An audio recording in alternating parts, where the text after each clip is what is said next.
Okay. Word. Okay. So the way we do these podcasts, Max, I know you watched the one with Justin. Yeah. But it's a conversation, so it's between you and me and our viewer on the other end. Perfect. I'm gonna see actually if we can just talk to our viewer right in the eyes, because if we have the screen on the side, then we'll look to the right of them. So let's see if we can look there if we're talking to them. Guys, welcome back to the podcast. Today we have a very special guest in Max London.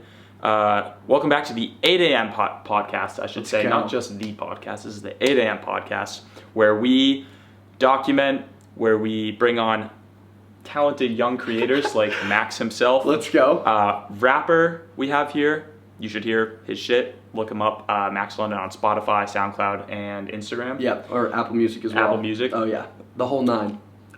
He's got a song with Mick Jenkins, if you know who that is, so that one's dope. That's probably my favorite, gotta say. Let's go. He's also got a dope freestyle on my main channel. Check that out. And he runs a dropshipping store called Vintage Frat and Vintage Strat. Vintage Frat has 135,000 subscribers. He's built a business out of it. Max and I can talk forever, so this should be pretty exciting. That is a fact. Let's get right into it. Yes. What did we do this morning, Max? So basically, we met at Starbucks around 9:05 and sat down, kind of talked for a little bit, just kind of about ideas, whether it was business, if it was like mental, if it was goals. Then we sat there in Starbucks and meditated for 15 minutes, and like literally everyone, like this one girl was just like kept looking at me, like thinking I was just like staring at her. Yeah. She like kept doing like one of these double takes. Yeah. Anyways, in that process, kind of took our initial conversation and kind of dialed in on the ideas, that stuff to actually implement into my business, even though that we kind of run two different, he's personal branding, I'm kind of like a community brand. What he has done, how I could implement that into mine, and I just kind of nitpicked during those 15 minutes, as well as kind of just a check on like mental health as well. Just kind of sitting there in Starbucks. So yeah. So I want to get them up to speed, make sure we get through everything that we talked about, but then after a couple minutes of catching them up to speed, let's literally just go off and talk to each other. Definitely. And then like they're kind of sitting in, because that's what we were doing this morning. Yeah. And we were like, why aren't we recording this? Yeah, exactly. So we'll just keep going, like they're here and we're acknowledging them, but let me see. So we did the meditation. Yes.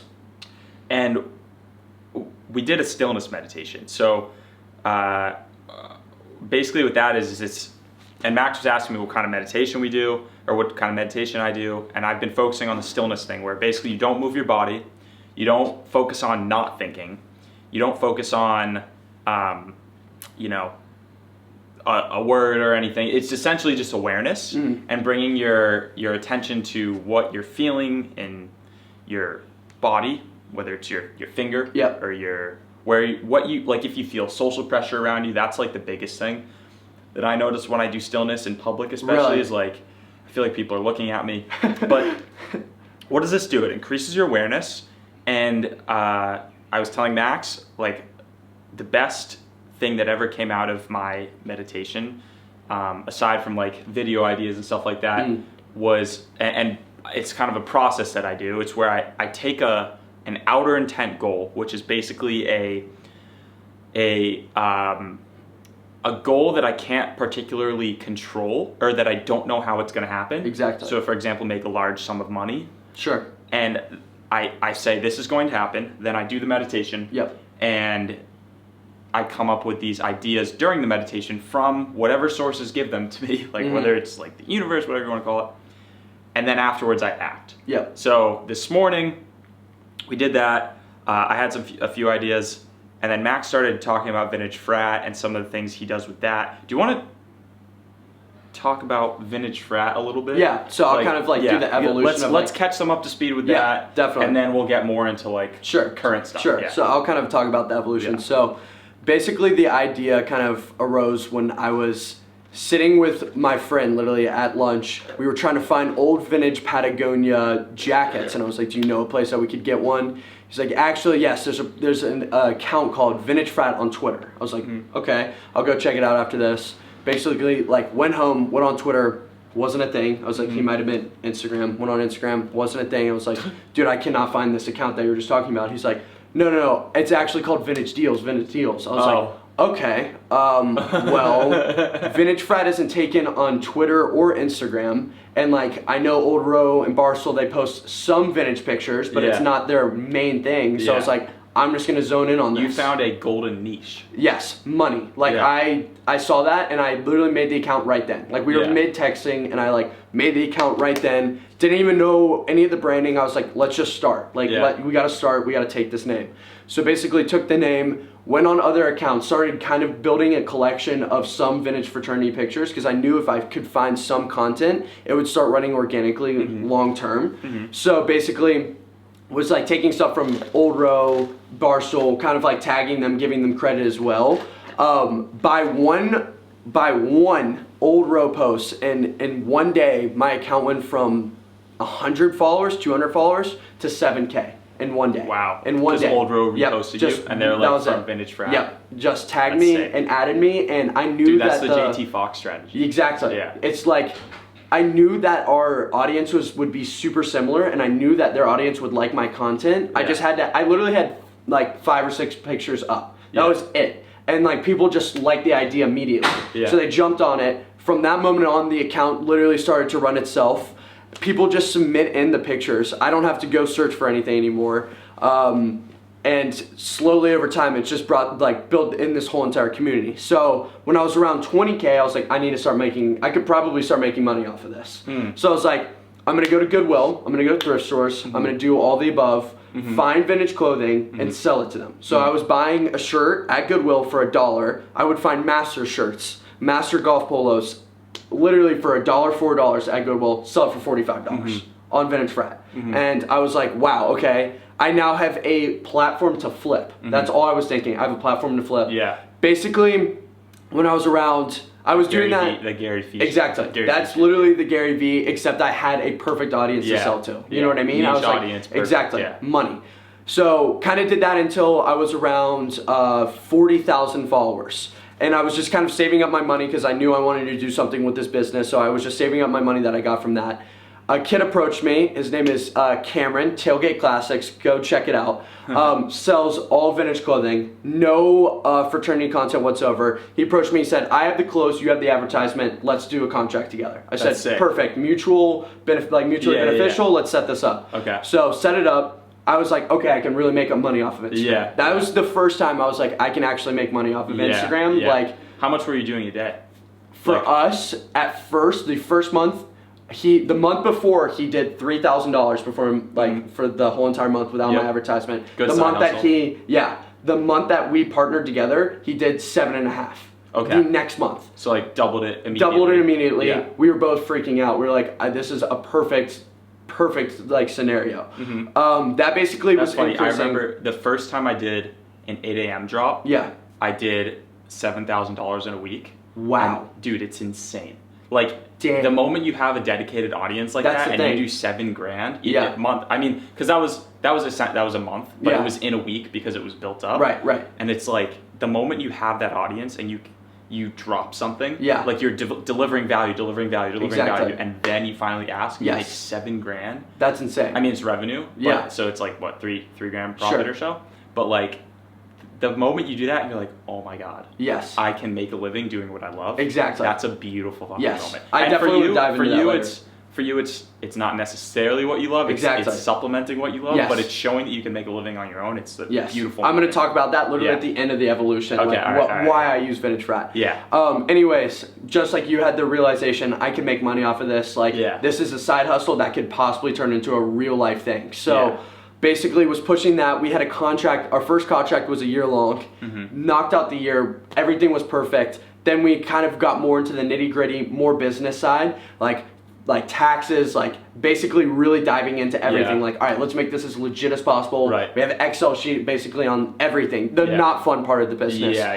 Did that for a year. He started before averaging around $3K a month. At the last month, we were 22 a month, like pretty consistently. That's sick. Yeah, off of just reselling one of one clothing. So did that. Hold on, specify one of one. Just about to go right into it. So that contract ended. So I was taking the tools that I learned from my friend Cam and applying it now to me. So what I do is drop shipping, kind of like Justin did last week, except instead of doing multiple products, I do one of one vintage clothing. So on basically, eBay. yes. So basically what I do is I go on eBay, filter through all Is this daily? It's like right now, since I do 5-day drop, it's like every 3 days. I pretty much So you search eBay like every 3 days? Yeah. Okay. I'd say every 3 days. And you every just 4 search days. like vintage clothing? I have like keywords that I have like on my side that I just basically run through, because I know the stuff that I think is like I like, and then I'm like, that might not sell, but I like it, so like I just kind of like base off of that. Yeah. Let me jump in, because I feel like we're going a million miles an hour. Sorry. Yeah. No, it's perfect. I love it. I'm sure they love it too. Yeah. But okay, so like just to chat a bit more about Vintage Frat, like he'll post a picture of like Matthew McConaughey from 1990, whatever, 80s, whatever, and he's in his like Texas frat outfit, or like Will Ferrell in his frat, or like, you know, like celebrities back, or even like you'll get submissions from like just your mom or dad. Exactly. And it's like a savage picture of them. If you have pictures of your mom or dad in a frat, please send it to Max, and he goes through them and posts them. And funny dude, you're genius with the captions. Yeah, they're hilarious. Are they all Thank you. Yeah. Oh yeah. I like schedule your dad probably like whatever. Your dad probably like shotgun faster than you or something. There's exactly. Yeah, there's just like funny ass things that I literally like come up with in the morning. I literally wake up and I laugh sometimes at the things. That's why I like love doing it. So back to the eBay. Back to eBay. So basically, I will go through eBay listings, find like, okay, this will probably sell. It's at a good price. I take their listing, Photoshop the background, make the product look more presentable, upload it on my page, and then up the margin on it. So basically, like Justin was saying last week, he takes a product and he ups the margin, but he's got a lot of products. I do the exact same thing. I take my product from eBay, put it on there, make it look pretty, upload it. So when someone buys it on my website, after I've sifted through and like found the product, they buy it on my website. It immediately fulfills Arlen's eBay of a vintage hat. He ships that to the person, and I just sit at my computer and have just advertised for it. Yeah. Yeah. Let me reiterate just so they get it. Definitely. So guys, let's say I have a vintage 8 a.m. thing, like a stitched embroidered thing. This is like one of one. Exactly. It took me a really long time to get this produced, and I only made 80 of them total. Let's go. Let's say I had an extra one, which I don't. And so don't get excited. But no, I listed on eBay. Max searches vintage 8 a.m. Yes. And he finds this. Yes. I'm selling it for $40 or whatever. Max lists it for 80 through this app. He's listing my product. Max sells it because he has an audience of 135,000 people interested in vintage shit specifically. Yes. And he makes $40. I make my $40. Yep.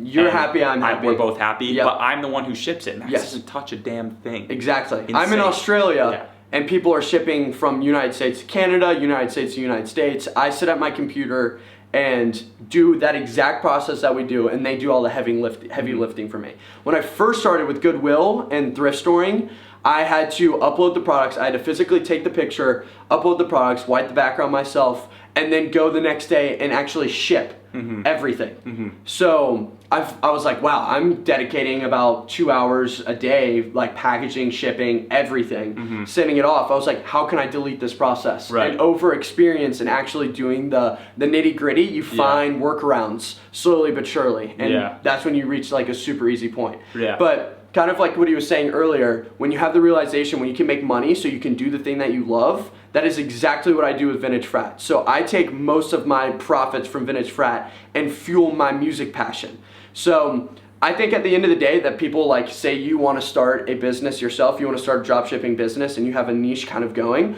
I think the most important question that you want to do is what do I want the money for? What do I want the money for? I think that's the most important question. I think that's absolutely like the most important thing. Yes, because people even if it's like, okay, you might be dropshipping, you might be doing what I'm doing, which is creating a clothing brand that's my personal brand. Exactly. Even still, what do I want the money for? Exactly. Like, why do I have to drop? Like, why do I have to drop collection 3? Exactly. Why? Yes. Why? If you can't answer that question, don't do it. You shouldn't be doing it. Do not do it. Do not do it. Like, because then the money is never the goal. Never.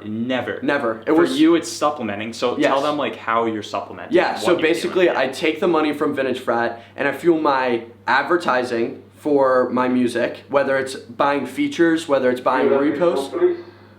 The fire alarm system is to be tested. Please disregard any alarm until further notice. No, this is something that happens in this building, and it's really creepy. Really? Where is it even coming from?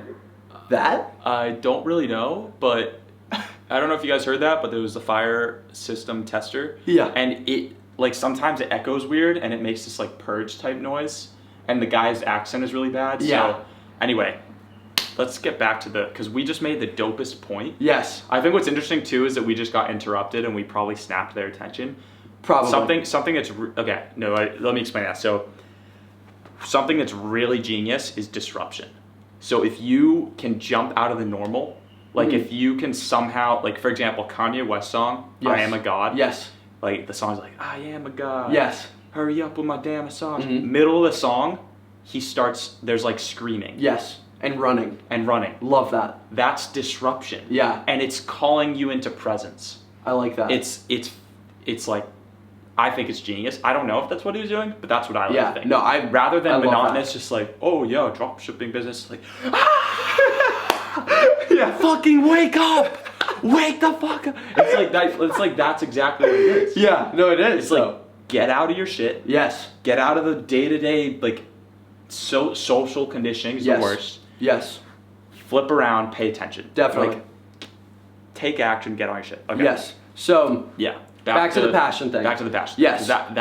This is my why. This is my why. Why do I put on all this time to make money from Vintage Frat? Which I do also like. What you were saying earlier, I do think the captions are fun. Well, whatever. The passion though. So I built a complete home studio from the music that I made. Like full studio. You walk into it and you're like, if you record it, you would think it's an actual studio, but it's 5 steps away from my bed. And that is like what I wanted to spend my money towards. That is my absolute passion, and I get to wake up now and record in my studio instead of having to book time. I literally take 5 steps and I'm in my studio. I can rap about whatever I want. I can make any type of music I want and the comfortability of my own home. And that was my goal when I like started, like when I was like, I want to make my money for my passion. I want a home studio. Bam. Now keep talking. I'm gonna take a piss. Sure. So one-on-one time with the viewer. Let's go, baby. So after I completed that goal, I also want to fill like passions in terms of like advertising for my music, more features and stuff like that.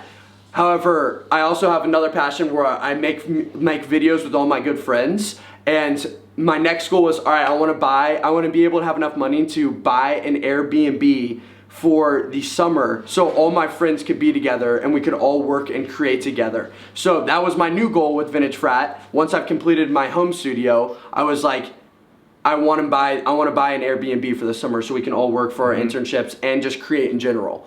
That's sick. But you have to find the why. Like that is the most important point. Like I think that goes from YouTubers, entrepreneurship, like YouTubers, just entrepreneurs in general, like to the biggest corporate job. I think the biggest question is why. Like, why would you, if you hate your job and you sit there and you're making this making 100, 200 grand a year, and you're saying that I hate my job, I'm not having fun, but I'm making 200 grand a year. Why do you need 200 grand a year? You know what I mean? It's like, what are you trying to do? Are you trying to buy a Lamborghini so you can impress people that you don't like?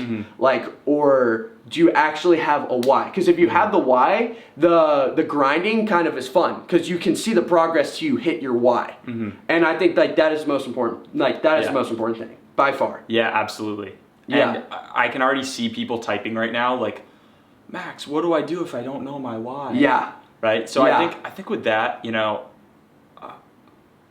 I like to say, I know you know that I said this in the last video, but like I'm slowing down on giving advice because I think just the stories are the most important and most inspiring thing, and the lessons in themselves are in the stories. But as far as advice for, regardless, for no gurus, we're no gurus. No gurus. Yes. For people that don't know like their passion, I always say, just try shit. Yes, that is exactly what I was gonna say. Go out and actually do shit. Go out and experience stuff. Okay, you haven't found your passion because you're just kind of autopilot in school. You're kind of like, I'll probably find something out of my major. And if you're sitting here right now at your computer going, I don't have a passion and I'm following the major that I think I would like, and you don't have your passion, go do shit that you like. If you like anything, it can literally be fucking anything. Like an hour a day, just an hour a day. Go try it. Wake up an hour earlier and spend that hour like anything that you like. Yeah. Until you find your passion. Or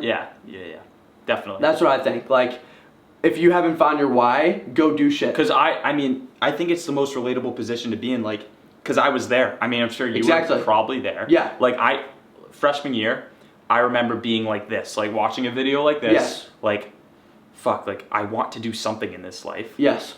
I want to have a project that I am obsessed with, because I actually watched the movie The Social Network. Gotcha. And I saw Mark Zuckerberg. Yeah. I basically saw this. Like I literally saw this through Mark Zuckerberg. I was like, this dude gets an idea during class and he sprints home in the snow in flip-flops because he has to execute on the idea, and he works on it, deciding not even to go out. Like, it's like, I need something like that. Like, I need a fucking purpose, passion, like something I love to work on every day.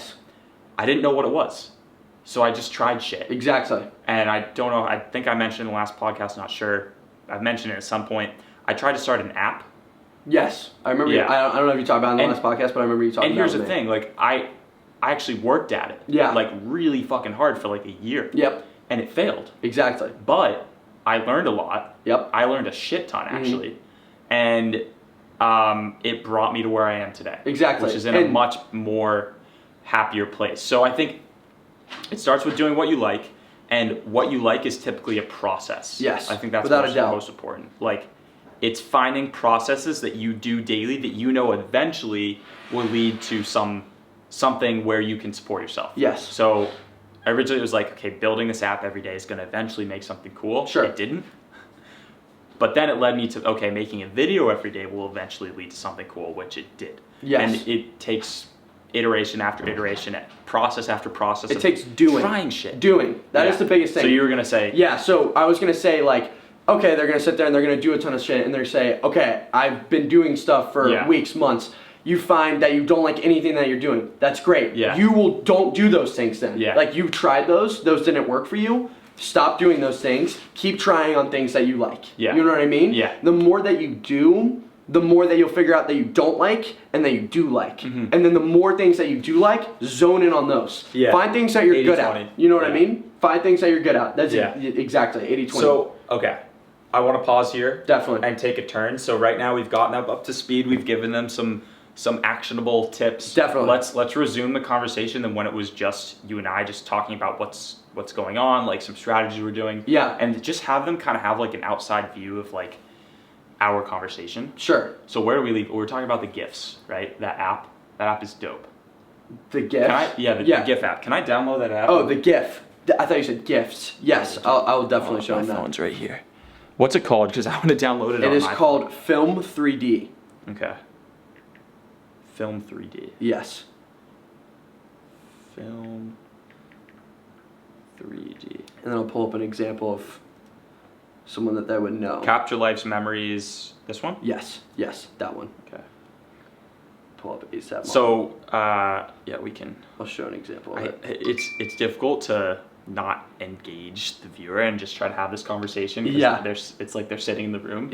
But no, let's have this conversation, because I think this is dope. Like, this is like, I think this falls into the passion, like our passion. Yeah. You know what I mean? Like, I want to have them witness the passion of like the moment. Okay. Kind of. Yeah, so basically I texted Arlen a couple of days ago and I found this really cool app from someone that inspired me. I was like, I want to make things like this. So let's see if it, definitely try to get that guy. Yeah, there we go. I got it focused. That's so sick. Yeah. Is that Ferg? Yep, that's ASAP Ferg. So okay, I saw you can take it out, yeah. The ASAP Mob, like ASAP Rocky, does a ton of those really, really sick GIFs. So I was like, I want to find a way that we could do that and implement it into our creation or creative process, basically. So I found this app. I texted him. I was like, yo, we need to do something super sick with this app. Yep. I was like, we could come up with like an epic idea, whether it's 8 a.m., whether it's just personal branding in general. And I basically like sent him that example, and he's like, I love it. I showed him an example of it, and I think we're just going to kind of brainstorm an idea where we could implement this app in. All right, I'm going to do it to you, and then we'll Yes. show them. Oh, wow, you got to stand It's very close, yeah. Yeah, okay. Try the less you move it, I think the cooler it looks. All right, looks like here. Okay. All right. We're happy to hear your thought. Okay. And see how I did for my first one. And then you click the face that you want to focus on. Yeah. Yeah, I said allow for that. Yeah. Exactly. In literally less than like 2 minutes, Yes. we got this done. Yes. Can you guys see that? Yeah, I think they get the gist. Yeah. Anyway, that's so sick. Yeah. So in order to do the actual like original version, how like the ASAP Mob would do it is you would actually have to get film and take those pictures and then do the whole entire process of processing film. But that app basically, it's close enough, and you can definitely edit it so it looks more like film. But it's sick. Yeah. It's sick, and not a lot of people are doing it. I saw ASAP do it, and then like there's one photographer that like specializes in it. But Now a few hundred, maybe 1,000 people are gonna know how to do it. that's perfect, and use it. Like actually go create stuff with it. So I think like we don't know what we're gonna do yet, but we're gonna do it. we're just gonna brainstorm something. What could we do today? And by the way, again, you and me here. Okay, perfect. They're witnessing a conversation. Perfect. Okay. So, I mean, we could do something cool with that. I'm trying to think. Where do we leave off the conversation before they walked in the room? Let's see. I remember talking about about strategies, like your business Vintage strategies. Frat and yeah, stuff? Vintage Frat. Yeah. Personalizing it. Yeah, definitely that.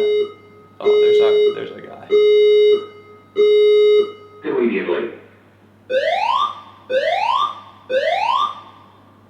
Does the echo go outside? Maybe, I don't I know. wonder what people are so confused right now. Yeah. What is going on? Okay, let me see. Another disruption, by the way. Just saying. Yeah. But you know what I'm saying right now? Like, Yeah, I'm trying to get into the groove that we were in before we I was started trying to doing think of like the strategy stuff. Yeah. Um, Well, we were talking about, okay, so your thing is a one-off. We were talking about how to personalize it. Yeah. We could also talk about like building my personal brand to match your personal brand, or like to like use your tools to build like my tools. Let's talk about that. Stuff like that. So and it's yeah. So basically, you're 1,000 follower idea, like the super dedicated 1,000 followers. Yep. I wanted to zone in that because I might not have 60,000 followers on Instagram, but I have 2,000, and in that 2,000 I have 1,000. Okay. You know what I'm talking about? Yeah.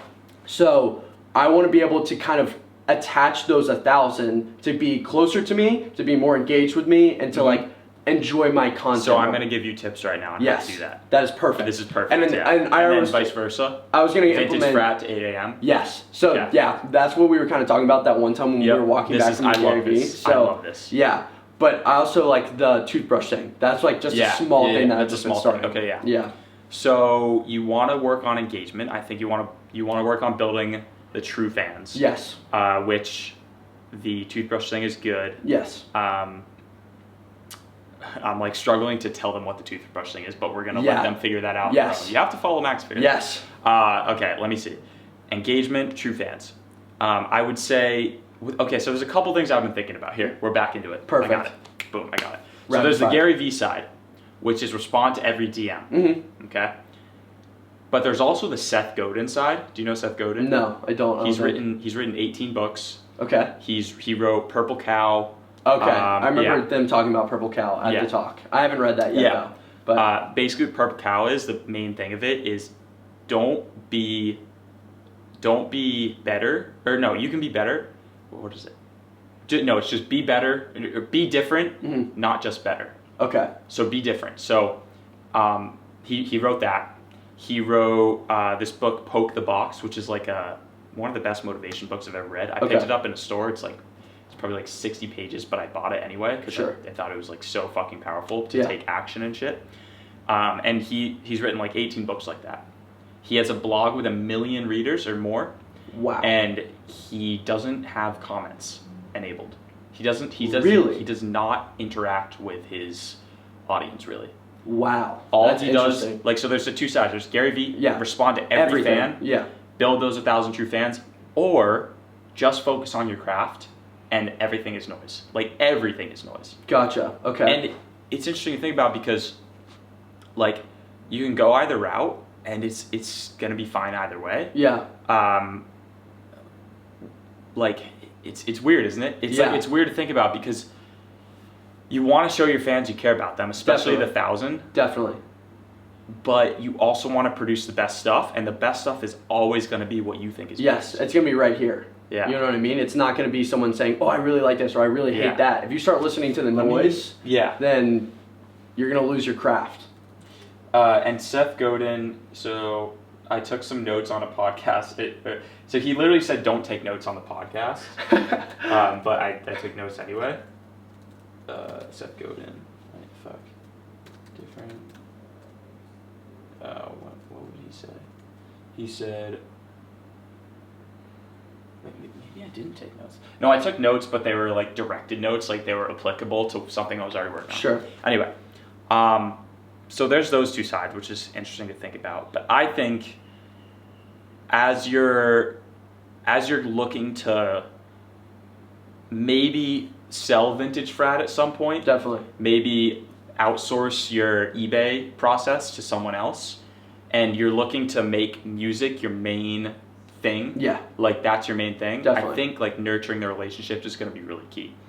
Having people know you for you, seeing what kind of shit they like, because I remember something you said this morning that I didn't harp on was, you said like you're seeing what people like and then you're bouncing, it's like a feedback loop. Yes. It's like the communication feedback loop. It's like you put something out there, like a song or whatever, and then people say, oh, I didn't like this song. And maybe they said they do like it. Either way, it's influencing you to take someone, to engage with them, but also like, are you going to change your content? Oh yeah. You know? Yeah, I see what you're saying. And me, like, already basing off of my already just kind of like seeing the constructive criticism or just people just saying I don't like this.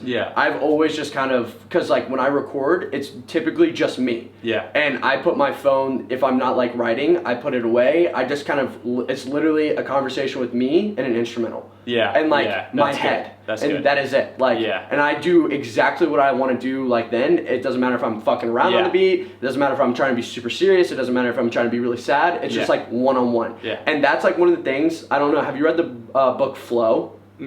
Flow, like that is my flow process. Like when I'm in there, I literally could not think about anything else. I literally am just. And this is at night. You do this at night. Yes, right? I do this at night. That's when I'm most creative. This is at night. Your brainstorming process of what beat to do it to. Yes, that starts in the morning. Yes.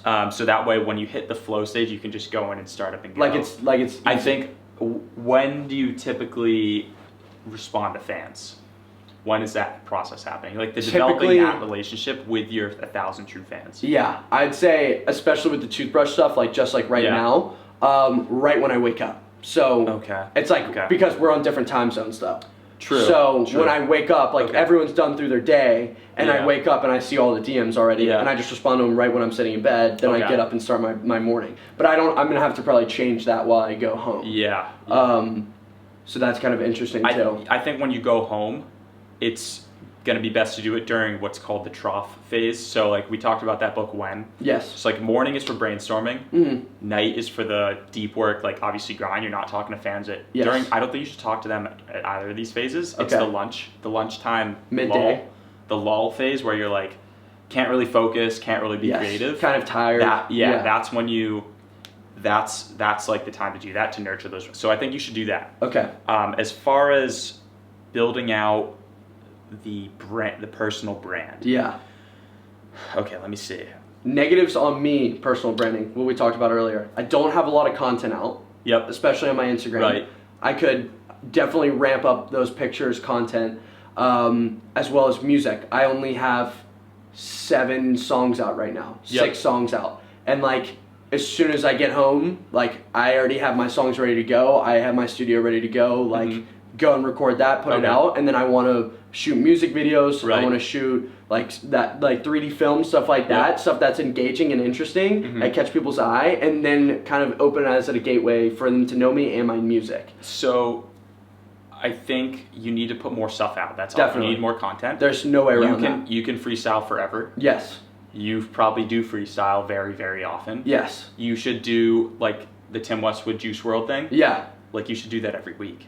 That would be so sick. I think, why the fuck not? You know how sick it's gonna be in 3 years from now? Yeah. When you have every week a freestyle showing how much better you're getting at freestyling. That would be so cool. To the point where 3 years from now you go back to that first one you did where it's like 30-minute freestyle in the studio and you're pretty, like you're dope, you're obviously good. Yeah. But 3 years from now, imagine people The craft. seeing the process. Cause like, that's like, who cares if only even 20 people watch it now? Exactly. Even though it might be like a few hundred, whatever. Yeah. In years from now, people are gonna be like, "Yo, that kid Max can freestyle for a fucking hour." Yeah. And here's what they're gonna think 3 years from now when you blow up, whatever. Because this is words coming out of Gary Vee. Yeah. They're gonna see you blow up, and they'll be like, "This kid's an overnight success." Yes. But your true fans Have been watching the whole thing. Yes. So I think that is one key element that you can do. The toothbrush talks are dope. Yeah. But it doesn't fall in the passion though. It's not really 80-20. It is and it isn't. Like it's you, and I think it's hilarious. Yeah. And I think you're having fun doing it. Definitely. But like 80-20, 90-10, like obviously you working on something, like that process, like we talked about the processes that I think about doing every day. That process is the 80-20 that's going to fuel everything. Yeah. Because pretty soon, probably those videos will have like, you know, they'll be making enough money off ad revenue even to support yourself. Exactly. You won't need to work on Vintage Strat. Like who knows? Yeah. And like they'll just keep getting better and better. Yeah. So you're getting better. People are seeing you get better. They're entertaining. You can add twists in there. Like you do a Halloween theme. Definitely. You could do 5 Fingers of Death. You Definitely. could do like flashcards. Yeah. So that's one piece of content. Yeah, that's interesting. I definitely should do that. I think that should be a no-brainer. Like, that's a no-brainer. Yeah. That's like the most important thing. And then from there, for people to see even how a freestyle turns into a song. Yes. Or they see something and they're like, maybe your true fans are like, yo, Max, like this freestyle has to be a real song. Yeah. That becomes a real song. You produce it and that blows up. People say like, where did that come from? They go even back further. Freestyle it. Like that's a freestyle. What the fuck? That would be actually really cool if I could do the hour freestyles once a week. Mm-hmm. I honestly could do them every day. Like being completely honest. If you ask Gary Vee, he would say do them every day. Yeah, and he's probably right. Yeah. Do them every day, and then in between, like if I was doing them like every Monday, Friday, on Wednesday, I make an actual song. Yes, I wouldn't.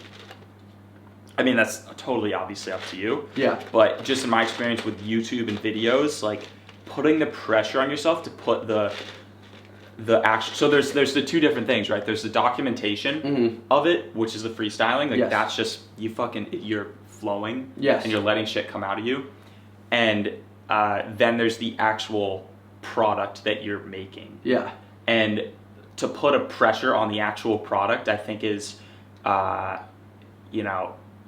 it's tough to do. Yeah. Because like forced. it's literally like what we were saying earlier. Like, what's it for? Yeah. Why do you have to put it out? Yeah. It should come out of the inspiration of it. Yeah. So, for example, like, it's literally the same thing as money. It's like, why do you need to make $10,000 a month? Exactly. Why do you need to make a song every Wednesday? Yes. You need to make a song when you feel you need to make a song. And that's very important. I actually am gonna completely disregard that Wednesday song because I can freestyle whenever I want, wherever I want, anything, like very natural. Yeah. And I love it. Yeah. When it comes to songs, it's completely inspiration based. Yeah. And like I can sit down and write a song and be like, okay, I wrote a song. I'm not attached to that song in any way. Right. Motto was completely inspired by my friend's quote. We were on a run, and as soon as we got done, he looked at me. He goes, "Dude, you know what I just thought about?" And he's like, "What?" He's like, "Never separate the things you love from the things you do." Yeah. And he said that, and I like look forward. Motto too. Yeah.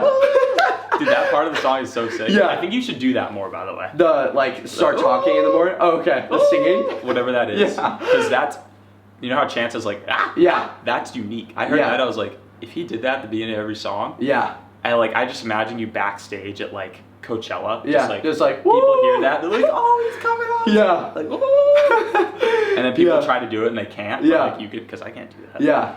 That's a sick ad lib. Exactly. That's like your ad But lib. that was all natural. That was all natural. So he said that literally, we were like, I was like, all right, I wrote that down. I took my phone out, wrote that down at the top of my notes. Went home, freestyled all of Motto, wrote it down as I went along, recorded the song, exported it on my phone, and walked out of the studio, sat there and listened to it. I was like, this is what I wanted. This is like what I wanted from that quote. Like, this is it. And I don't think I could force that if I had a schedule every Wednesday. Yeah. You know what I mean? I can't like grab that.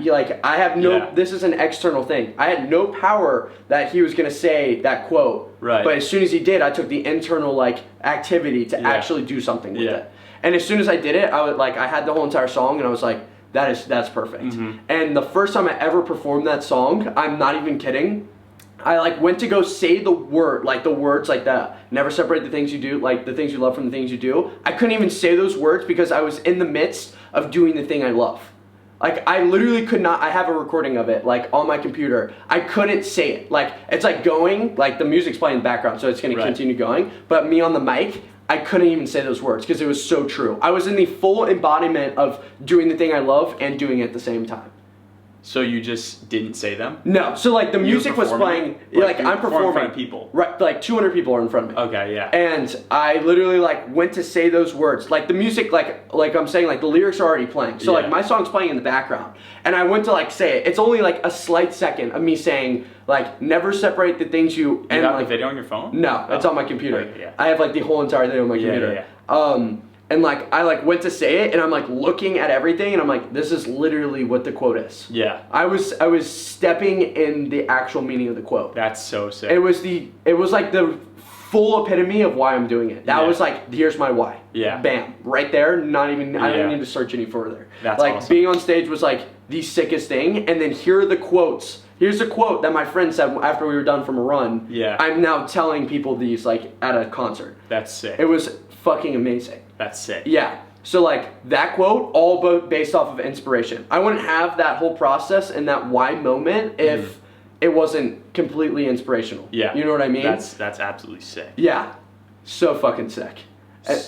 Yeah. Yeah. Yeah. So I think as far as building the personal brand, yes. You're literally doing everything right. Yeah. It's just like what I was explaining to you earlier, or saying, not explaining to you, but like sharing with you. Definitely. You have the processes down. Just have processes down and work on those processes. Yeah. But you have them. Yeah. Like I just need to do. I need to do them. more. Like the Our Freestyle thing, that's a genius idea.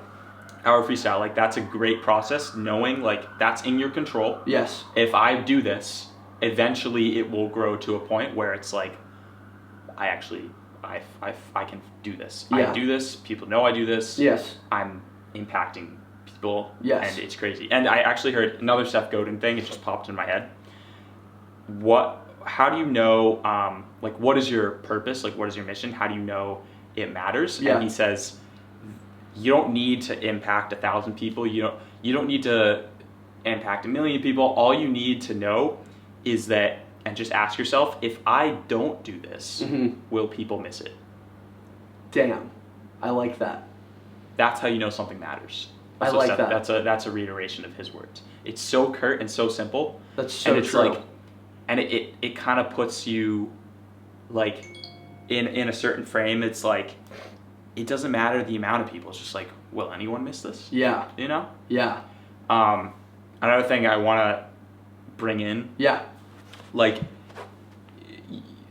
I feel like I'm just reiterating what Seth Godin says, but like he says, it might have been Chase Jarvis, the guy who was interviewing it, but like, you have your comments, right? You have like, I know you don't give a fuck what they think, but you should have a list of like a list this big of people whose opinion you actually do care about. I already have that list. You have that list. Okay. It's ingrained in my brain. And if those people say something to you, or if it's someone like who's been doing shit, like maybe me, or Nick Jenkins comes in, is like, yo, like I didn't fuck with that. Definitely. Like, here's why. Yeah. Listen to those people, obviously. Yes. But yeah. Yeah. No, I'm not preaching to you. I'm just saying, like, this is something I need to think about. And too. that's very, very true. If you establish like that mindset and those group of people that their opinions actually matter to you, then listen to those people and then either take their constructive criticism and implement it, or don't, but listen to them. Yeah. The other people are just noise, like you're saying. It is literally noise. Engage in them, and like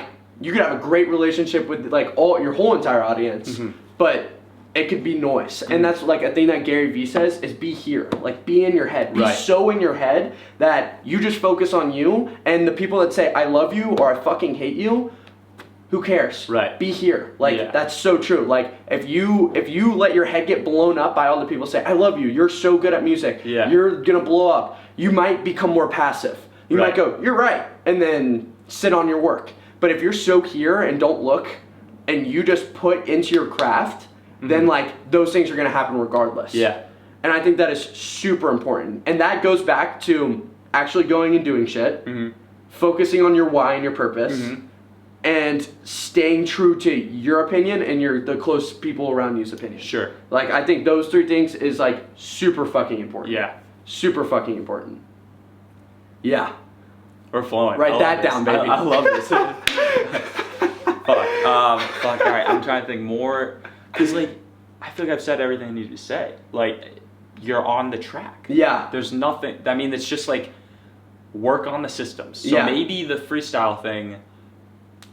I mean, maybe you try it every day for 30 days. Yeah. And you're like, oh, it's a little, like the documentation of that. Yeah.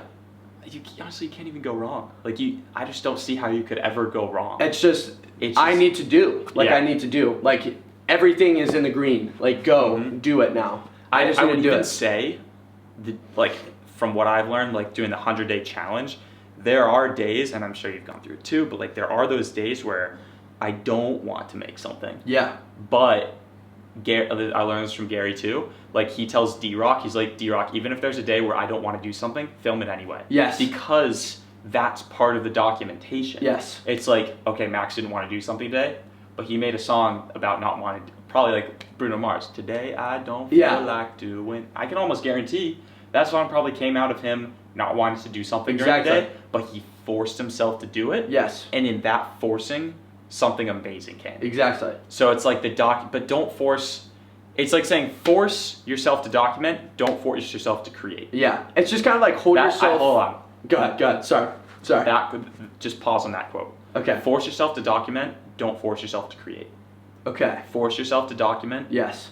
Don't force yourself to create. Yeah. Force yourself to freestyle.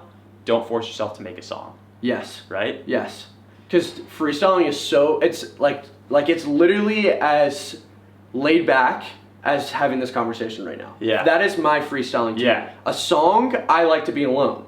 You can already see the separation of the seriousness and like the process for doing that. Freestyling, any setting, anywhere, like as long as I have a beat, like I'm pretty much set. And it's a conversation. I'm like seeing a whole new light right now. Yeah. Parallels between you and me. Yeah. You freestyle, I make a podcast. Exactly. You freestyle, I make a video where I talk into the camera and explain the book I'm reading. Yes. It's stream of conscious. Yes. Your freestyle stream of conscious. Gary Vee makes a rant video. He's ranting to someone about something. Mm-hmm. That's his stream of consciousness. Yes. From his stream of consciousness, he gets a book idea. Mm-hmm. From this conversation, I get a video idea. Yes. That I produce well, and that or maybe a book idea, like my second book that I write. Yeah. So from the stream of consciousness, from the documentation, everyone goes through this. Yes. Who's another person that you look up to? In terms of anyone. Anything? Let's see. Maybe not a rapper. Yeah. I'd say Virgil. Virgil. Yes. Dude, I guarantee you he's got like his room where he just and maybe his journal. It's his meditation and his journal, and he's drawing. He's just drawing. And then he's like, this is the shirt design that I'm actually going to produce. Right. But the 100 sketches was just his flow of consciousness. Exactly. This guy, Ramit Sethi, I think I might have mentioned him. I don't think so. Oh, okay. So this dude, Ramit Sethi, he's a multi-millionaire. Okay. Might be a billionaire, not sure. But he wrote this book, I Will Teach You to Be Rich. Okay. And he has, what he says is he has, I think like his blog is likely his stream of consciousness. Okay. Like he blogs, he teaches people shit, but his thing that he puts all his effort into and like actually thinks like plans out and executes on. That's his courses that he sells. And those are thousands of dollars. Wow. Right? So the more I think about it, it's like, have a process you love. Yeah. And then from that process, the product comes, or the thing you're remembered by. Yes. And not necessarily, but like the thing that people will miss if you take away. Yeah. Like, you know what I mean? Yeah. The only thing you should miss really is the documentation. Like, if you don't document, you should miss that. Like, that's you. Yeah. And you shouldn't Yeah. worry. I don't know. Yeah. I agree. I'm seeing it in like a different way, and like seeing how everyone operates who's successful.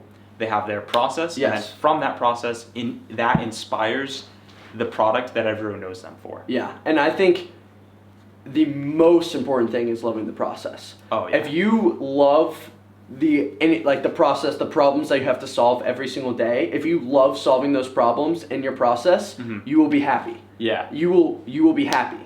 Like, it doesn't matter necessarily on the product that you put out. You want to if you already love it, then you're probably going to put out a good product. But people love to jump on the product and say, that wasn't very good, or that was super good, or that was okay. But if they see the process of you doing the whole entire thing, like, that is eye-opening for someone. And to think of people who aren't happy right now. Yes. Like, I'm just thinking of like anyone could be watching the video, could not be. Sure. Like, anyone who isn't happy, it's simply because they have processes in their day that they aren't happy with. Yes. And here's the thing. You might have to deal with them, like, those people have to deal with them for a bit. Because I know I was there at one point. Yes. I was working at a golf course, right? I was literally caddying. Okay. I mean, I would hang out with my friends, which was a process I enjoyed. But I didn't have a process that I personally felt dedicated to. And what happened, I knew I needed something, and I just tried shit. Yes. And then I found that process. Yes. So if you think about it, it's like everyone in life has processes. Without a Everyone's doubt. processes make them happy. Yes. So figure out which processes work for you. Yes. Write them down. Eating healthy, working out, sleeping 7.5 hours. Let's talk about that. Yes. Because I said we were going to talk about that. the 7.5 hours. Anyway, we'll leave that because I feel like we've exhausted it. Yeah, we went hard on that. Why 7.5 hours? Yes. Because you said you're big on 8. Big on 8. Want to explain why you're big on 8? I just feel like, especially if I get to bed earlier, I'll wake up way more productive because I work out. Since I've already worked out, I might as well go work on either business, might as well go and do homework, like anything like that. Might as well. It kind of does like the whole entire domino effect. But I think especially if I go to bed earlier, it will limit or like take out kind of the extra things I would be doing at like night, like either sitting on my phone, like just browsing along, or getting lost in YouTube, or going out. If you go to bed early and wake up early, it takes out those hours of like blob time, like just blank time. Right. You know what I mean? Yeah. And I just feel like 8 hours for me works for me. Okay. It works for me. I wake up and I'm good to go after 8 hours. 7 hours, I'm in a groggy state for about an hour. You know what I mean? But I think like on top of the 8 hours, when you're going to sleep is very important. Because if you're one of those people that is working a night job and you get done around 5 a.m. and you get your 8 hours, that might work for you, but it doesn't work for me. It does not work for me. So I think it depends on when you go to bed and how many hours you get and how that fits in your system or your process. But how about your 7.5 hours? Okay, so my 7.5 is very heavily influenced by a podcast that I listen to by this guy named Nick Littleton. Okay. And let me just check my SD card, make sure that everything's pumping, and yeah, we're good. Okay. So Nick Littleton, I want to say his name is, he wrote this book on sleep. He's a sleep expert. Okay. Background story. He used to work at a mattress shop. And like a Sleepy's or a Mattress King, whatever. Sure. And he learned a lot about sleep, right? And he, throughout working here, kind of realized that the bed that you're sleeping on didn't matter that much. It was more the actual sleep dynamics, the physiology of how you're sleeping. Yeah. And he researched it a ton. Today, after becoming an expert on sleep, he is the world's sleep coach. Really? And he coaches the top athletes like Cristiano Ronaldo. He teaches the NHL players. Like he teaches all the top performing athletes how to sleep. So I listened to his podcast and I read summaries of his book and I was like, okay, now I know how to sleep perfect. Because I had sleep problems in high school. Like I I had some sleep apnea. Like I would wake up stuffy every morning, and I didn't know why. Really? Yeah. Damn. I was sleeping on my stomach, and I was sleeping like this. That's how I sleep. You sleep like that? Yeah. Okay. We're all human.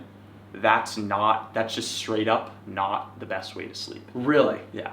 I do it for 2 reasons. Okay. One, I feel like if I lay on my back, it takes me a lot longer to fall asleep. Back is not right either. Really? Mm-hmm. Side? Side. Okay. So and I'll tell you why, if I sleep too. on my stomach, I don't snore. If I sleep on my back, I snore. Yeah. But, so yeah, stomach is not good because your airways are not totally straight. The key is to have like linear shit. So Okay. Let's get a demonstration going. Demonstration. Here we go. So the proper way to sleep is, what's your dominant hand, left or right? Right. Okay. So you're sleeping on actually your left side. This is how I sleep. Okay. So this is for you too. In a fetal position. So Okay. your knees are up. You're sleeping like this. Okay. And you can have a pillow or no pillow. Your strong arm is over like this. Okay. And your head It's like that? Your head is like a few inches off your pillow. Not like this. Okay. Like a few inches off, so your whole spine is parallel.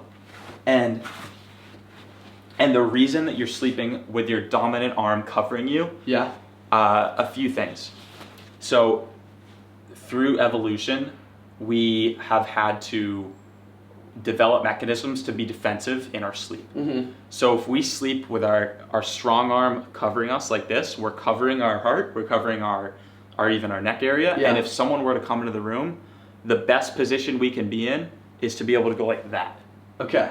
And so That's our interesting. body knows that and is able to relax much faster when we're in this position because we know like very, very subconsciously that even when we're in our deepest sleep, if we're to be woken up, we can go bah, like Gotcha. that. It's like that position. Okay. So that's one thing. Two, obviously, That's like funny. we're born in the fucking fetal position. Yeah. We live there the first 9 months of Yeah. our life. I sleep like on my side, like this. Yeah. Like my legs are already fetal. I just think I need to Yeah. like get up a little bit more. Yeah. So it's the spine too, right? So Yeah. it's having that perfect, like, and it took me a couple nights to do this, but when I started doing it, like, I was like, oh my God, I'm sleeping like an absolute baby. And I sleep like a baby now. Really? Like, I wake up, my airways are completely clean. Yeah. Like, I don't have to go, like, spit in Yeah. the shower. Yeah, and yeah, never, like, because my airways are clean. That's interesting. I'm That- definitely trying that. Try it out. I'm Try it definitely out. trying I'm that telling tonight. you, sleep is so, like, okay, so I'm there's big on that. And then, so that's your positioning. The other thing is your sleep cycles. So wait, hold on. Your left arm's like here, like it's under, or is it like over your head? It It's doesn't matter. Under, wherever is comfortable. Okay, Having okay, a pillow cool. helps at first because you're Yeah. not used to sleeping on your side. Yeah. But just force it Okay. and see, like, when you fall asleep and wake up, like, how you feel. Okay. So the next thing is, it's sleep cycles. Mhm. So humans are humans. Yep. And we all sleep the same. Mhm. We're humans. Yeah. We sleep through 90-minute cycles of like the REM type thing. Mhm. So every week you should get roughly 35 sleep cycles in. Okay. 5 a night. So that's 7.5 hours, 90 minutes each. Okay. So it's That's like, what you're saying. like ideally, I think you're doing it right. You're going to bed around 10, 11 Yep. on your good days. Yep. And you wake up, you go to bed when the sun sets. Yep. And you wake up when the sun rises. Yes. The most important thing is that you wake up at the same time every day. Yeah. It's okay if a couple nights a week you miss a couple sleep cycles to stay up working on a creative project or Yeah. whatever. Yeah. But even if you miss 2 or 3 in a night, wake up at the same time every single day. Okay. And get into that habit. Yeah. Don't sleep in. ever. Okay. So if, let's say, like, so my schedule is like, it could be better, but it's like, it's go to bed at 12:30, wake up at 8. Okay. 12:30, 8. That's my 7.5 hours, Yep. and I wake up at 8 on the fucking dot. 8 a.m. baby. 8 a.m. Come on. And the reason I do that is, you know, I think probably once I settle down, like find a wife or whatever, I'll probably wake up at sunrise. But Yeah. for now, you know, I'm going out at night. Yeah. So I need that 12:30. I need that extra hour and a half cycle, like a week, like, because I need to be able to go out at like Definitely. 11, Definitely. be out till like 2 a.m. Yeah. And then go to bed. Go to Yeah. bed at 2 a.m. or edit a video till 2 a.m. and wake up. So it's And again, I don't know if I have the perfect. I'm not fucking perfect. Like, Yeah. I'm not, but this works for me. Right.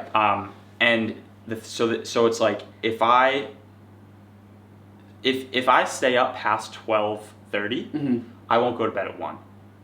Really? No, I'll go to bed at 2, because it's literally just skipping a 90-minute cycle. Gotcha. Okay. Weird, right? Yeah, but that's it's like insane. That's why if you wake up at like a weird time in the morning and you're groggy, it's because you probably woke up around the middle of a sleep cycle. Yeah. Once you end a sleep cycle, like have you ever woken up in the middle of the night and been weirdly like awake? Yes, I was actually 2 nights ago I did that. It's Like I was because- awake, like ready to go at like 4:30. It's because you woke up just after a sleep cycle. Yeah. So you could get 3 sleep cycles and feel pretty good. It's the sleep cycles. Okay. So That's super you interesting. want to get 5 a night, definitely. Okay. And you'll feel it if you're getting 3, 3, and 3. But if you go 5 cycles, 5 cycles, 5 cycles, you could probably stay up late and get the 3, 2, even 2 cycles and wake up okay the next day. Okay. Supplement it with a nap later in the afternoon. Okay. 15 to 20 minutes. Yeah. No longer, because that'll fuck God. up your sleep cycles. Yeah, and But when you wake up yeah. from a nap that's like an unexpected 2-hour nap, you're gonna wake up feeling terrible. pissed. Yeah. Yeah. So that's how I view sleep. Yeah. Just Very based important. off that dude. Yeah, Nick Littleton. okay. Pretty interesting. The I'm gonna give it a positioning, try. the cycles, clearing the airways. I could have. Okay, I want to pause here now. Yeah. And go into another Seth Godin point. Sure. Chase Jarvis asked him on Chase's own podcast, Seth Godin having him on, what's your morning routine? Okay. Seth Godin says, I do have one. I wake up excited every morning. I jump out of bed. In 30 years, I haven't hit the snooze button. Chase is like, okay, so what's your morning routine? He goes, it doesn't matter. Damn. What I do should have no impact on you because it's mine. It's my morning routine. Yeah. Figure it out. Dang. Figure I love that. What that does I is it's love that. 80-20 because it goes back to, it's not the single thing it's not the cold shower that's gonna like fix you. Yeah. It's not the morning meditation or the journal or the brainstorm with your buddy or the podcast. Yeah. It's all the processes. Yeah. It's everything about your entire lifestyle that's gonna help you sleep better. Yeah. It's not the sleep tricks. It's agree. not maybe it's 8 hours for you. Yeah. Maybe it's 7.5 for me. Yeah. Maybe it's focusing on that. Maybe Mhm. it's sleeping like this. Maybe for you it's on your stomach. Yeah.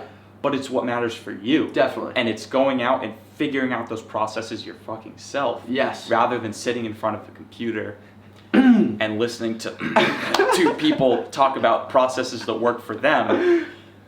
Go out and figure it out for yourself. Yes, and on top of this, kind of like building on like a really big point that I'm super strongly into. So kind of going off of sleep and like how people like want to hit the snooze button or they don't want to get out of bed and stuff like that. I think when you find a process that you fucking love, you can't wait to go to sleep and wake up and start it. You can't wait to get out of your bed and go and do what you're doing that day. It's not the morning routine. It's not. It's the process. Exactly. I'm gonna take a piss. Arlen has a very small bladder. We need coffee. we need to look into that. Dude, I might have to. I don't know. This is my 6th piss this morning. Yeah, I know. I might need a prostate check. Holy shit. Let me just say, this is exactly how I wanted the podcast to roll. Let's go. And like, because I was watching the Joe Rogan podcast with Dan Bilzerian, and I noticed that it's not like, today we're talking about this, and Max does this. Yeah. It's just you and me just Conversation. chatting. Like How sick was that last? it was. I love when the conversations flow. Like that is literally the flow. Like I didn't even know to check my phone until you went to go to pee. Like you don't care. Like it's like those are things that we both love. We both have a lot of things in common. We're gonna just run through them because I want to hear your opinion, you want to hear mine, and it's just all natural. And like that's super fucking important in itself. Natural. Speaking of natural, let's get some freestyling. Oh, go baby. Do we have the speaker? Yeah. I hope it's charged. I love freestyling with speakers. Am I gonna wake anyone up or make anyone mad? I hope not. I don't know. Okay. I have to. I'm just being Dave in that point. Oh yeah. There's Dave. Anyone else here doesn't matter. All right. Let's see. Let's go, baby. Do you have any beats in mind, or? Let's see. Hold on. Yes. Go to. I'll show you a guy that I like. This is the girl that sent me that big. Yes, the yeah. Gef. Yeah. She's funny. I like that. She's mad funny. Type in you're gonna have to like do God, R, and then type in beats after that, like space beats. Yeah, I can't remember his actual channel. Yes, him. Gata? Yes. He's changed his name like 3 or 4 times. Most popular, maybe? No. Just go to like his most recent. There's one beat that I heard this morning when I was doing my morning like browse. Did he do, yeah, it's either, I think it's that one. Yes.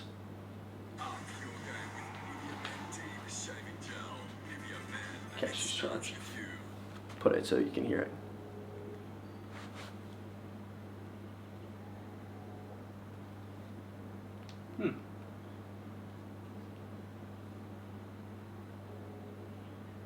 Just does not want to connect. You want me to hold the little Bluetooth guy?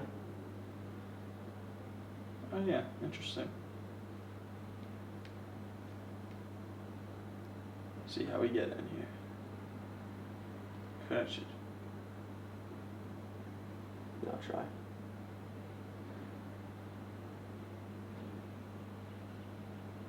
Still flashing. Weird.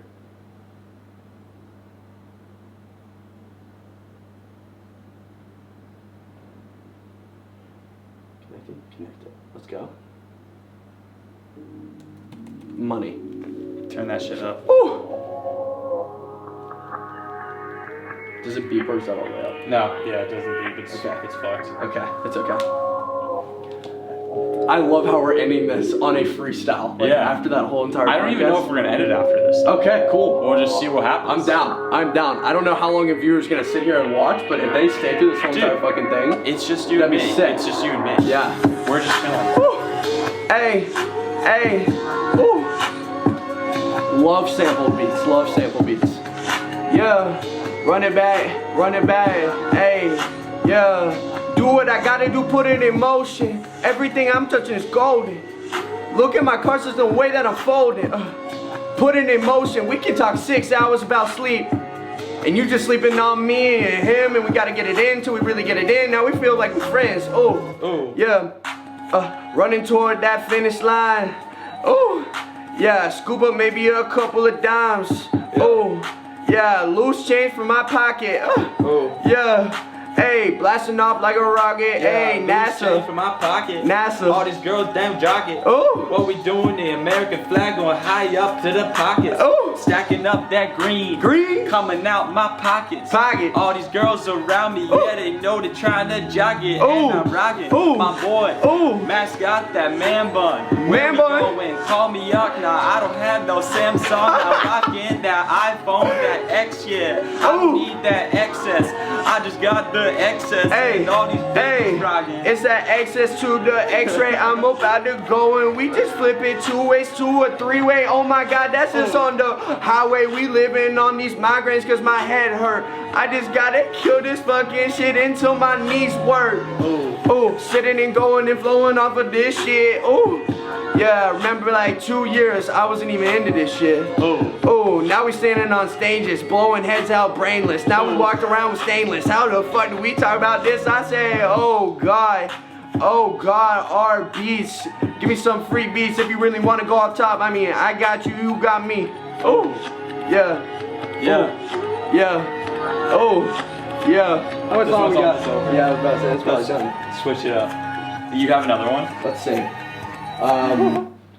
I love it. You can honestly never go wrong with a Yondo beat. Those, like, some of his beats get super fucking aggressive. This guy's? Yeah, so like at a in the morning, probably not the best. Yeah, chill one. Yeah. New one. Yes. Here we go. Yondo's the man, dude. It all starts when you just add marvelous. Gotta love the advertisements. Before this beat even goes in, dude, the things that you know, like mental notes from the things that you like, like that just shows like you can get so much fucking knowledge from just like on your own, not going to school. You know what I mean? Yeah. Like those are stuff that you looked on your own and obtained the knowledge. We could actually go into an argument after about this that I would love to talk about. Like school versus self-education. Yes. Oh my God. Please. Yeah. Self-educated, but we heavily medicated on all this knowledge. But I just keep on balling like I play for the Marlins. No, correction, NBA. I just keep on running back and forth. You can see me play.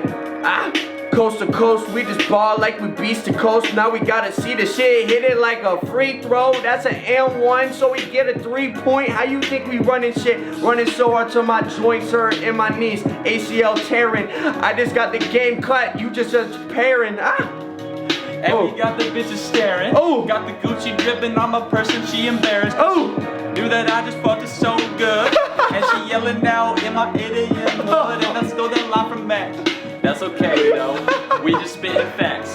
In the rain though, money make it rain though. No pain bro, I'm about to spit it hard like Nintendo verse, and we going hard. Push you in a hearse, psych, I ain't mean, but I got a Glock if you know what I mean. Down below. Comment down below. Oh my God. Yeah, it's too easy though. This my natural process, so I eat it whole. And you gotta go and find yours.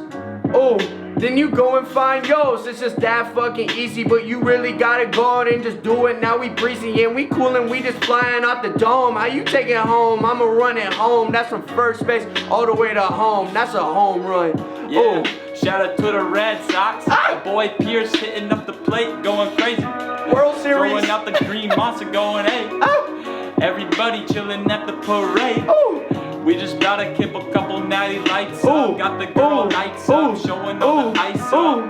And we dripping in the Gucci dripped out. Got the 8 a.m. collab coming soon, going to the moon. Trash bag, what we throwing in there? LA Daughters cap, hey, it's in there. Oops, I'm sorry if you're from LA. I'm sorry, all the girls, they just going This is on a podcast, that's a fact, so we leave it like that. Scritch and scratch, I might play a little bit of fucking Scrabble. Then I lose my cap, get it back, let's pabble. That's not even a word, I don't care, I'm on a ramble. I'm about to shoot this shit and I ain't talking Rambo. Last verse, another word, I can't speak English. Let's get back, okay? Sorry, I ain't mingling. But I go and tell your parentals to let you do you and I do me, and that's how we run, you can see. And I get that shit like ABC, and I just do it like 1, 2, 3. We can add it up and you pay me. Yeah. And we just ball all day like OKC, like all day and all day and all May. Oh God, I said I'ma put it on God. That's how we just run it on God. Yeah, run it on God. On God. All these people thinking that we is a fucking fraud. Fraud? It's okay though. That's not it. That's not the motto. We just do it every day. We win it like the lotto. Let's go. That's not the motto though. One more. And then we'll go back to a conversation. Yes, the self. I was talking about the self, like self-knowledge thing, like the other day. I love that argument. Oh, this song is. We did this one already. Let's do a different one. Sorry. Thanks, Yondo, for supplying the beats. Dude, how about the guy that did the Nintendo thing hit you up? River Beats. Yeah, let's do River Beats. Yes. Shout out to River Beats. Dude, let's go. That was insane. Yeah. How did I even see that? Who knows? This is chill. Yeah, this is gonna be really chill. Khalid. Okay, I got it. You got one? Okay. Yeah, I got it. Okay. Yeah. You got it. Ooh. Hey. Okay, we sitting in the class, and we getting bored. What's the next shit? I wish I knew it for. What I'm doing here, I wish I really knew. I'm about to spend the next year or two in this fucking class. All I do is go back to the shit, and I tap that ass. At the party, shaking shots, and it's fast. Wonder how long this shit gonna last, but I don't know. Hey, how long is this shit gonna last? That's a question you should probably sit there and just fucking ask. We can go and sit in the past or throw it like it is a pass. No dream breeze, but I'll probably get you in the past. It's too easy how we run with this. I should be running Nike shit, but really I'm running night shifts on the shit that I do that I want. That's something you should do, but I don't ever front. Yeah. running through that process. I just keep on running game and pushing weight, no bench press. Then we squat through the fucking process and you squatting up. I'm about to kill this shit and we celebrate no mazel tov. We celebrate no mazel tov. Ooh, yeah. You know we doing it for the fun. Ooh. Yeah, we got everything in no gun. Ooh. Yeah, we got the teacher passing class and we running through the girls like we running through the checks. Making money every day, you running out of bread. Ooh. About to run out of battery. Shit. It's okay though, we got a backup, it's for the Play-Doh. Ooh. And my boy River Beats True. on the fucking beat. True. Making instrumentals that are doing it. Hey. And we sitting Hey. back, running out, going to the store, and we cashing out. Yeah, Hey. yeah. Run the game on the track, then we gotta run it back.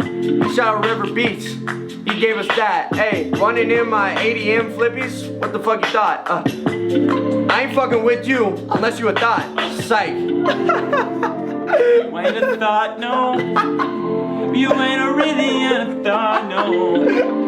I told you, girl, we can get out of here. We can get out of here. Yeah. They think I'm like Shawn Mendes way I sing. True. But girl, let me buy you a diamond ring. I'ma buy it for you. I'ma die it for you. Ooh. Ooh. We got the twins Shawn Mendes here, no worries. That was dope. fucking fun. That was good.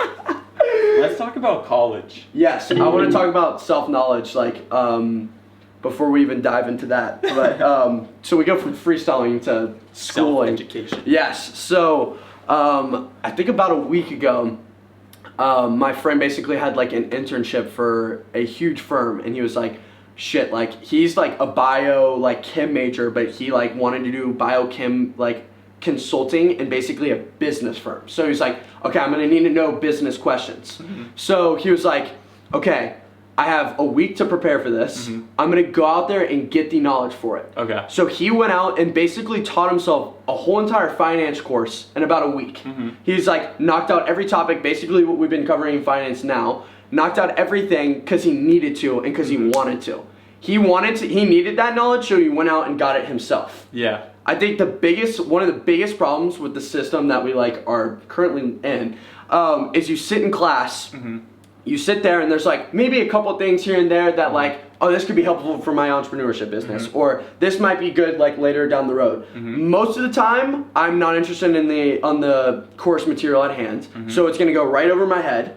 I'm not listening. I don't want to because I don't like that process, and like.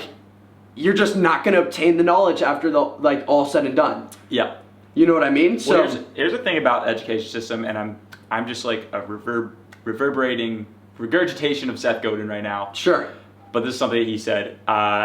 If you look at education and what it was designed for and where the current system we have comes from, it was built in the maybe 1800s when we needed factory workers, and the best way to breed a factory worker is to give them from the age of 6, tests to study for, books to read, and assignments to do, so that when you're 15, 16, 17, and you join the workforce, you will follow directions.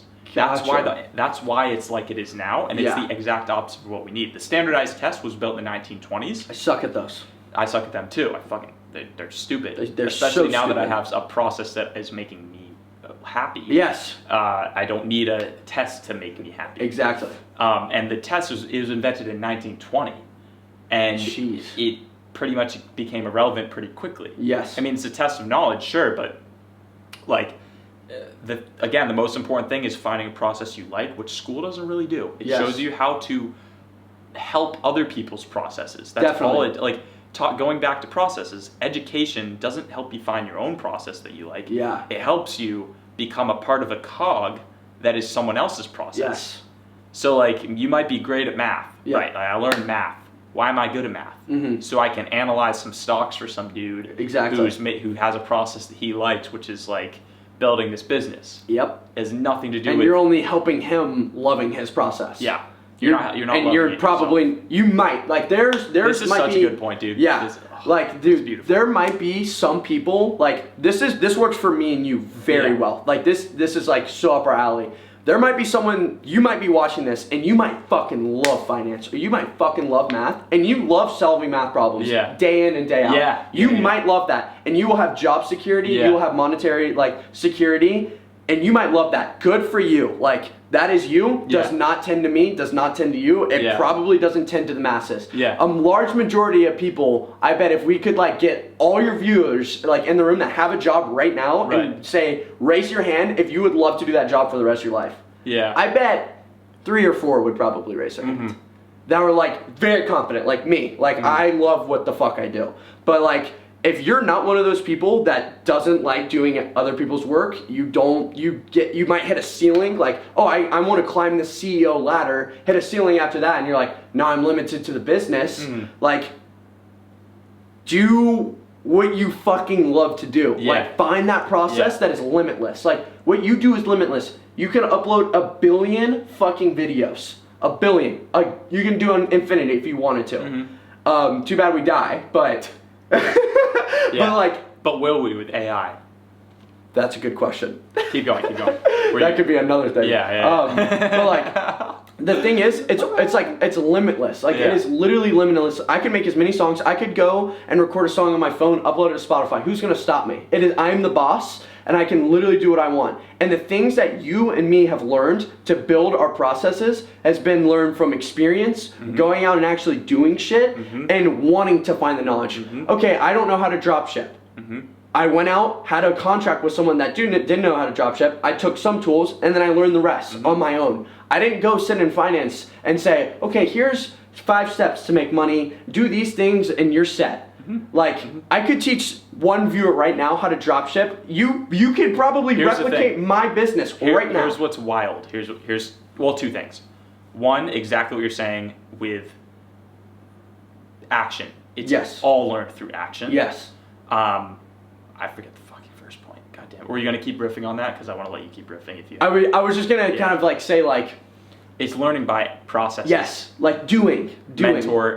Mentors that teach you actual shit to do. That's what real education is. So in my entrepreneurship class here, love the teacher, by the way. Not shame the teacher in any sort of way. But the class system where it's set up where you have to take some sort of test that is graded, some sort of like, you have to get some sort of theories. The whole entire time, you're basically coming up with an idea, and then with a team, which sounds amazing. Like I love this setup already, but you don't do anything.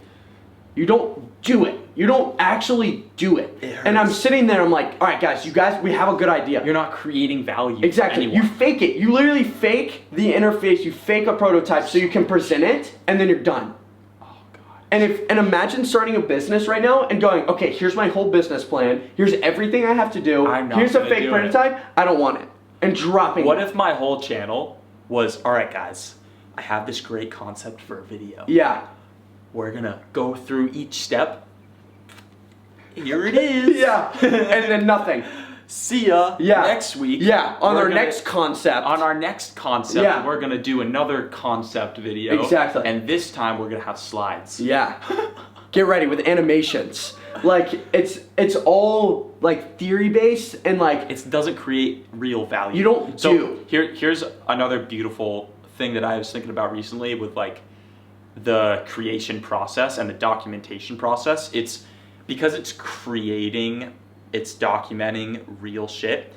You don't, and this goes with Seth Godin, like if you're creating value, you're creating like an imbalance in the universe, right? So you're creating you're letting yourself express yourself, right? You doing that creates an imbalance in the universe where it's like, picture it like there's a vector, right? And the universe has to balance, right? So like you create something for the world, the universe has to repay you. So this is why like recently I've been focusing on like what's the processes I love that help the most people.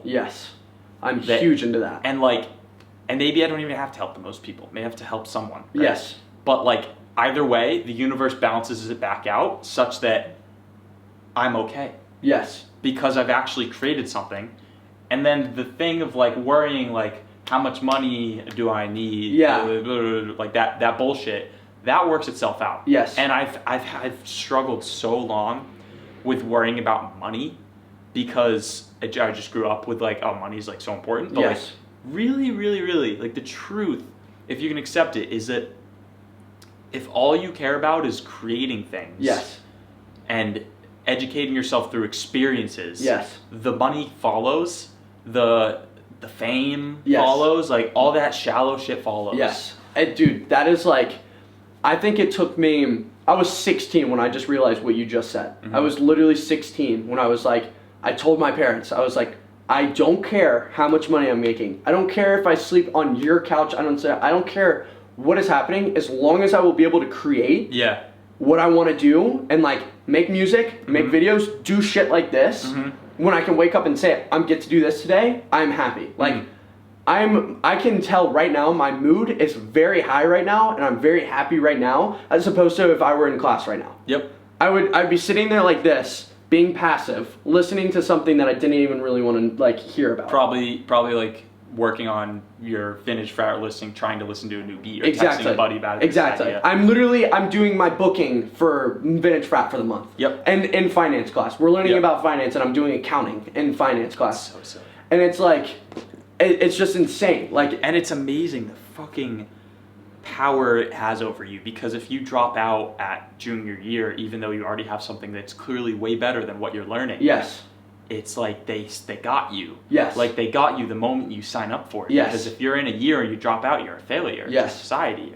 Yes. Like, but you really aren't, but you think you are. Right. And you care what other people think so much because it's so ingrained in you. Yes. And you care what your parents think. Yeah. Two things I want to kind of disclaim, like do a little disclaimer. Like when I say like I'm sitting in class and like I'm learning things, I'm like what we were kind of saying earlier, no guru. I could learn. Yeah. I am an infant in things that I should be learning about. Yeah.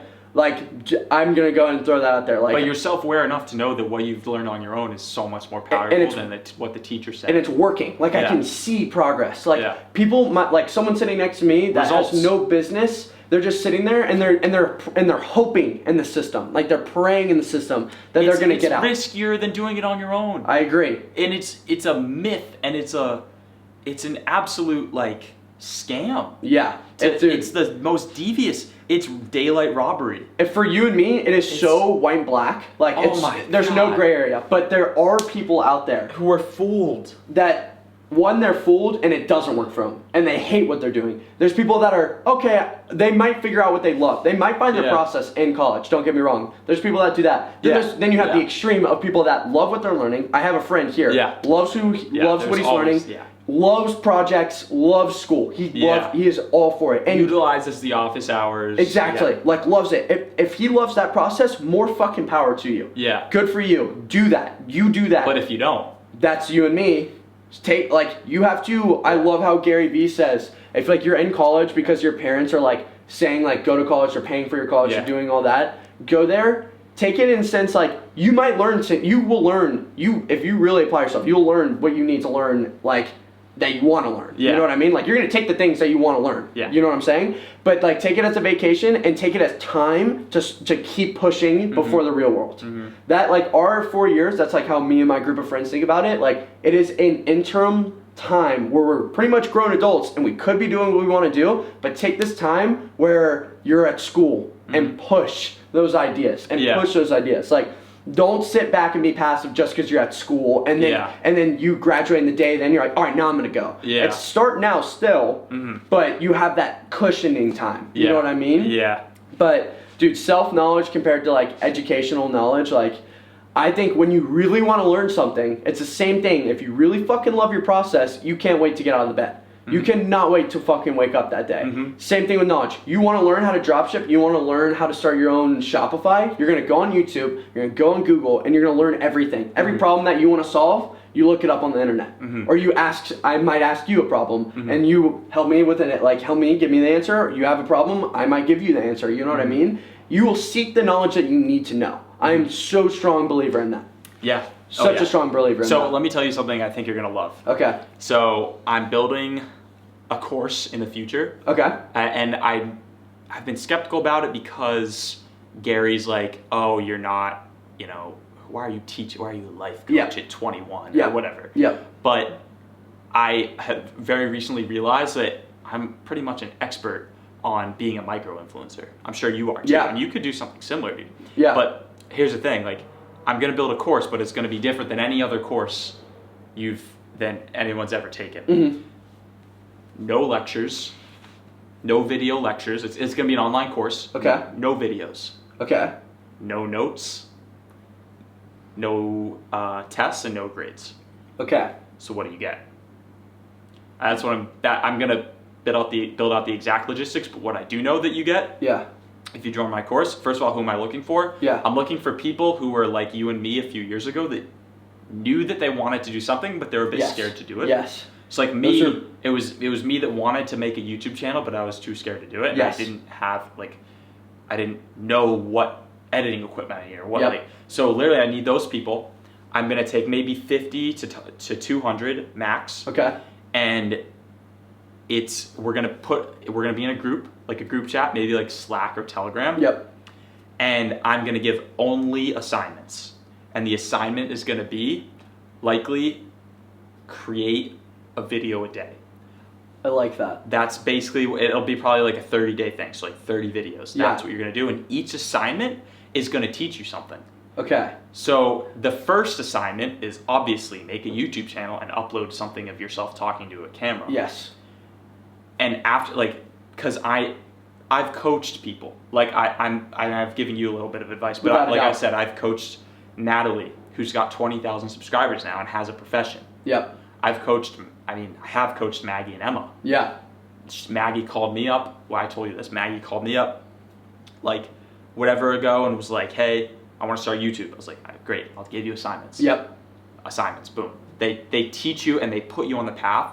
And with this course, if after 30 days people don't want to pay, then I don't fucking care. Yeah. But what I know that I just did is so valuable to me. This is very selfish right now that I'm like telling this to you, but like, if after 30 days I make no money, but I've created 200 people who are now like Natalie. Yes. And I know that they're going to go on to affect 20,000 people. Yes.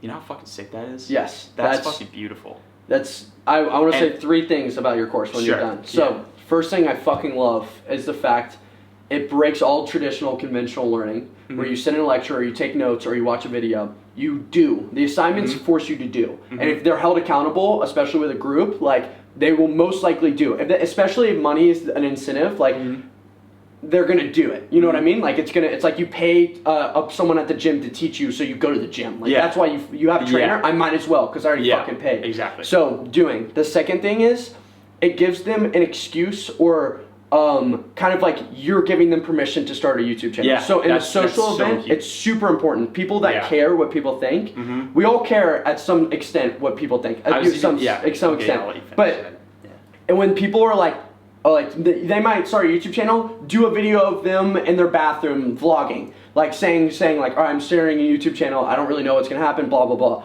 They might have 4 or 5 friends text them and say, dude, what the fuck is this stupid YouTube channel? They won't.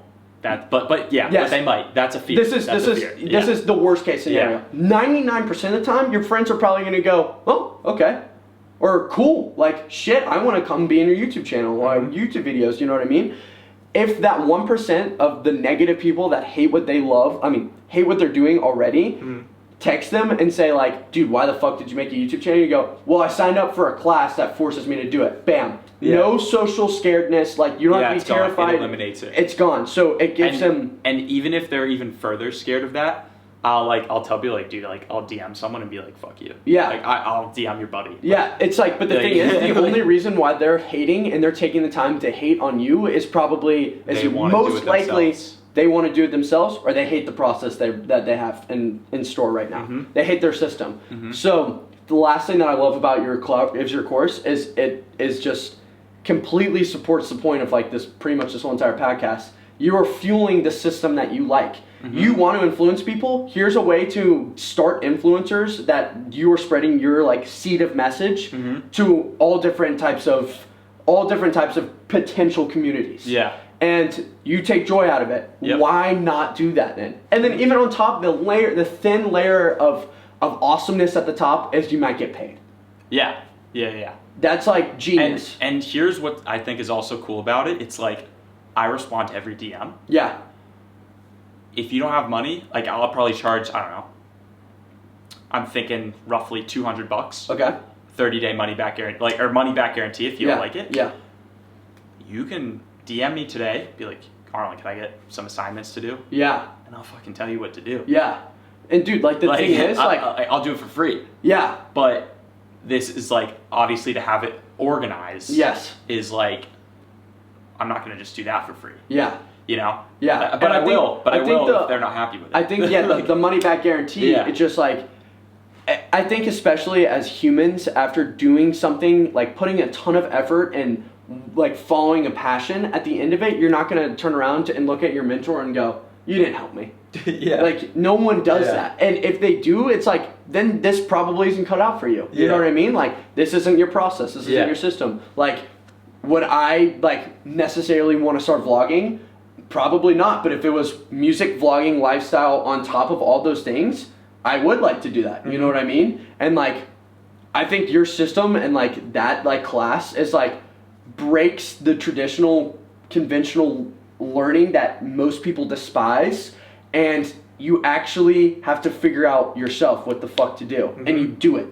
You do it, and like they're gonna run into problems all day. Like, okay, upload a YouTube video, something. They're gonna go, fuck, I don't know what I want to start editing on. I don't know if I want to buy a camera. They're gonna have to research. Oh, that's what I was gonna get back to. Yes. Whatever content I make, like for a course, is already out there. Yeah. It forces them, like you're just saying, to go figure it the fuck out. Yes. It's already there. Yes. And my methods aren't necessarily better than anyone else's. Exactly. So why the fuck would I put it in a box for you? Exactly. That's like the whole thing that we've been talking about this whole podcast. Yes. It's like the processes are your own fucking processes. Exactly. My video technique isn't the best one. Yes. Figure it out. It's already out there. You can YouTube it for free. All this information's for free. Yes. It's all free. Yep. But ask me anything you want to know from me, I'll fucking tell you. Exactly. But again, isn't that sick? Yeah, I think it's genius because that's a perfect way to tie back the point of like self-knowledge and going into like actual system education.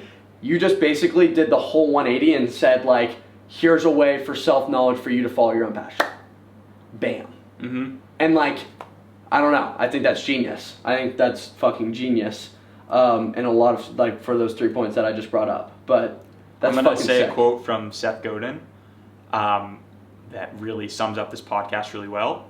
I might have to Google it, so give me a sec, but I promise it's worth it. I definitely have to check this guy out now. I mean, you were just firing shit out there that I loved from him. Okay. All right. It's gonna take me 2 minutes. No worries. We just have to YouTube it really quickly. Yeah. This is YouTubeception a little bit right here. Yeah. Seriously. It's funny. It's like once I read the quote, it's like, all right, how soon can I start this course? Yeah. Because I might start it tomorrow. Dude, why not? I might start it now. Why I not? might put a link in the description. Why not? Tell me why not though, you know what I mean? And like, dude, like that same goes for me. Why shouldn't I be starting my hour freestyle sessions? Exactly. Do you want to be in my course? I'm so down. You heard it here first. I'm in the course. Okay, here's the quote. Okay, let's see.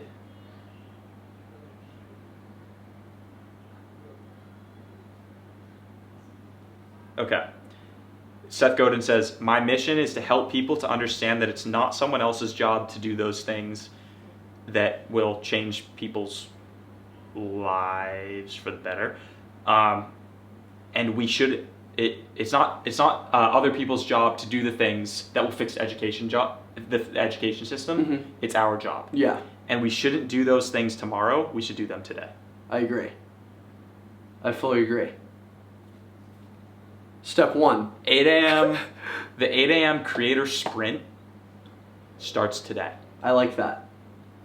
Shit. Is that the thing right there? Just put it right there. Dude, like, fuck. I don't know how many people are watching this, but whoever's watching it's gonna happen. Yeah. Damn, if they stay through this, then those people are fucking dedicated, like ready to get this too. There's probably like 2 people. Perfect. And those 2 people matter. Yeah. Keep it at the end of this video too. I want to see the people that actually stayed to it. So, wow, fuck. Now what? Because I have all the information in here. It's just like, how do I make this a thing? So it sounds like in terms of, you don't have to do filmed videos. No. You don't have to make lectures. You don't have to do PowerPoints. Mm-hmm. The only thing you need to do is set up a Slack. Yep. Or a Telegram, or some sort of group platform. Yeah. And then basically they buy the course, or they pledge to buy the course, or it's money back guarantee. Yep. Get in there, and once you have like a set 10 people, whatever you want to start doing, give out the first assignment. How about this? How about I do it for free? So this is a free course. Okay. Whoever's still watching Yeah. is invited. Yes, I agree. And this is for people who want to be a YouTuber creator. Yes. And what do I ask in return? If they want to pay at the end, that's fine. Like I don't really care. But what I actually ask in return is a testimonial. That's it. I like that. So in 30 days from now, like November 28th, whatever it is, Yeah. I want a testimonial. Yeah. I want them to say, holy shit. Yes. Arlen's course is the sickest. Yes. Even though there's no content, you have to take it. That's all I want. Yeah. Then. So I'm starting this. Right now. This is a thing that's happening. Right now. I love that. I hope you enjoyed the podcast and hope you enjoyed my sales pitch. That isn't even a sales pitch because it's free. Yeah. Fuck. That's cool. I love that. I just love that. I just love that. All right, bye. See you guys.